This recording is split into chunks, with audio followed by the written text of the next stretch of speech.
무려 44명의 남성이 여중생을 성폭행하는 일이 있었습니다. 전 국민적 충격을 주었던 밀양 집단 성폭행 사건입니다.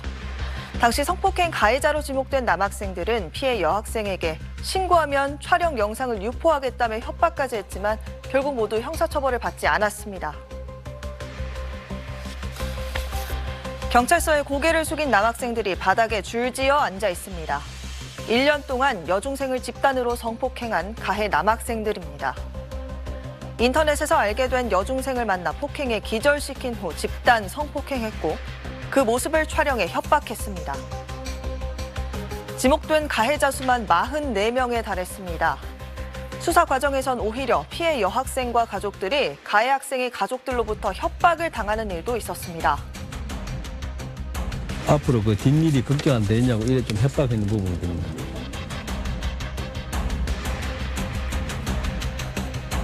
가해자 부모 중 한 명은 딸을 잘 키웠어야 한다, 먼저 꼬리쳤다, 억울하다며 2차 가해성 언론 인터뷰를 해서 사람들의 공분이 더 커졌습니다.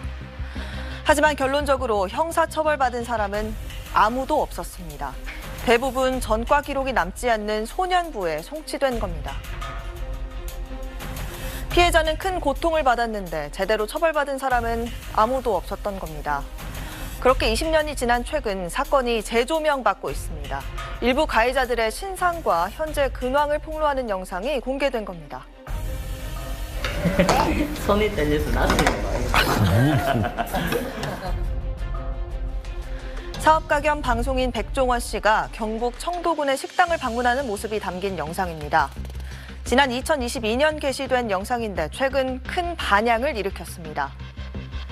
해당 영상에 나온 남성이 밀양 여중생 성폭행 사건의 주동자로 지목된 겁니다.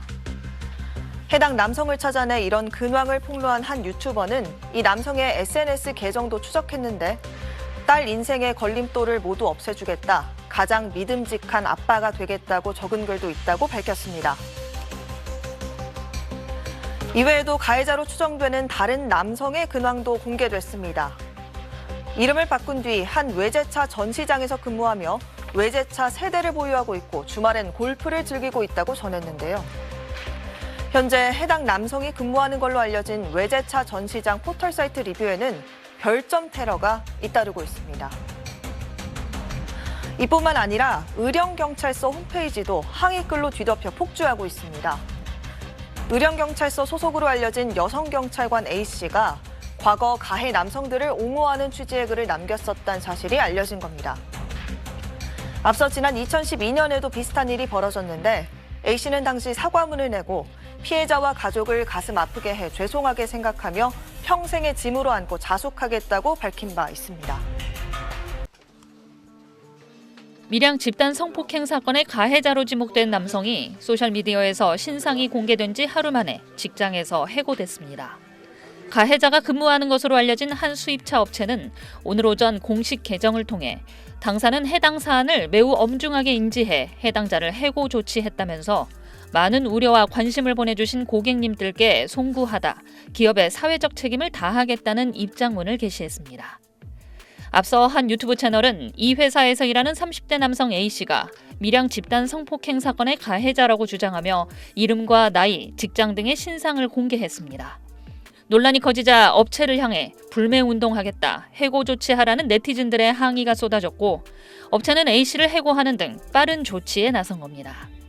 A씨의 신상을 공개한 유튜브 채널은 지난 2일에도 또 다른 밀양 성폭행 사건의 가해자가 유명한 식당에 근무하고 있다며 신상을 공개한 바 있습니다. 이후 해당 식당에도 항의가 쏟아졌고 현재는 휴업 상태입니다. 밀양 집단 성폭행 사건은 2004년 밀양 지역의 고등학생 44명이 여중생을 집단으로 성폭행한 사건으로 당시 가해자들 가운데 단 10명만 기소됐고 20명은 소년원으로 보내졌습니다. SBS 정경인입니다.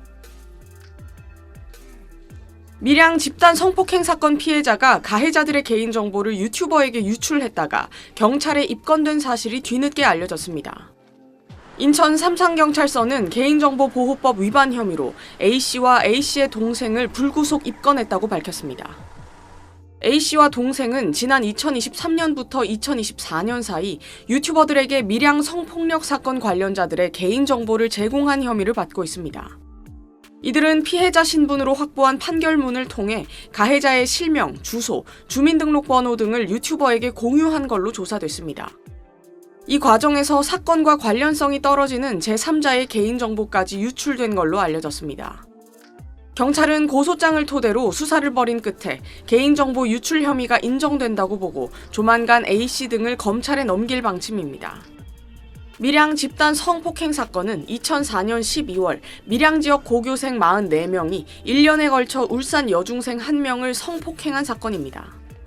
당시 경찰이 피해자의 신원을 노출하고 피해자가 가해자 가족들에게 협박을 받는데도 별다른 조치를 취하지 않는 등 부실한 경찰의 대응이 도마 위에 올랐습니다.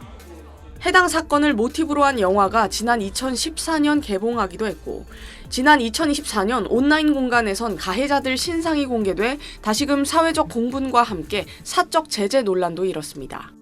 SBS 이현영입니다. 밀양 집단 성폭행 사건 가해자들의 개인정보를 사적으로 조회한 혐의를 받는 법원 공무원이 검찰에 넘겨졌습니다. 서울 마포경찰서는 개인정보보호법 위반 혐의를 받는 법원 공무원 A씨를 지난 12일 서울 서부지검에 불구속 송치했습니다.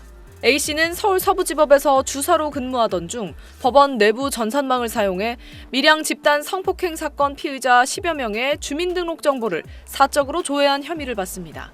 밀양 집단 성폭행 사건은 2004년 경남 밀양에서 고등학생 무려 44명이 울산의 여중생 1명을 1년에 걸쳐 집단 성폭행한 사건입니다. 당시 가해자들은 미성년자이거나 피해자와 합의했다는 이유 등으로 상당수가 형사처벌을 받지 않아 사회적 공분을 샀습니다. 특히 경찰이 피해자의 신원을 노출하고 피해자가 가해자 가족들에게 협박을 받는데도 별다른 조치를 취하지 않는 등 부실한 경찰의 대응이 도마 위에 올랐습니다. 해당 사건을 모티브로 한 영화가 지난 2014년에 개봉하고 2024년에는 온라인에서 가해자들 신상이 공개돼 다시 주목을 받기도 했습니다. 이 과정에서 신상을 공개한 유튜버가 실형을 선고받기도 했는데 이 유튜버에게 가해자들 개인정보를 넘긴 게 사건 피해자였다는 사실이 뒤늦게 드러나기도 했습니다. 경찰은 지난달 개인정보보호법 위반 혐의로 사건 피해자였던 A씨와 A씨의 동생을 불구속 입건했습니다. 2023년부터 2024년 사이 유튜버들에게 밀양 성폭력 사건 관련자들의 개인정보를 제공한 혐의입니다. 이들은 피해자 신분으로 확보한 판결문을 통해 가해자의 실명, 주소, 주민등록번호 등을 유튜버에게 공유한 것으로 조사됐습니다. SBS 김민정입니다.